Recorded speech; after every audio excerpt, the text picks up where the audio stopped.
U našem programu posebno smo se dotaknuli razvoja kulture grada Splita i uspostave kulturnih politika, počevši sa Hrvatskim narodnim kazalištem u Splitu, kao mjesto gdje vidimo da sa svoja dva festivala, Splitskim ljetom i Marulićim danima, se može pozicionirati kao vodeći u regiji.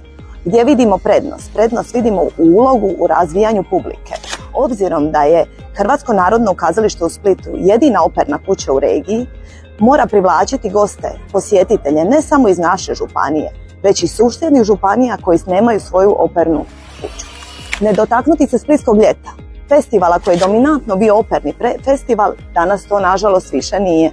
Vidimo snažan potencijal dovođenjem svjetskih produkcija i unapređenjem kazališnih produkcija u okviru Splitskog ljeta da stvaramo jednu novu publiku koju želimo i goste koje želimo u Splitu, koji prate kulturni sadržaj i putuju diljem svijeta tražeći dobre izvedbe i dobre festivale.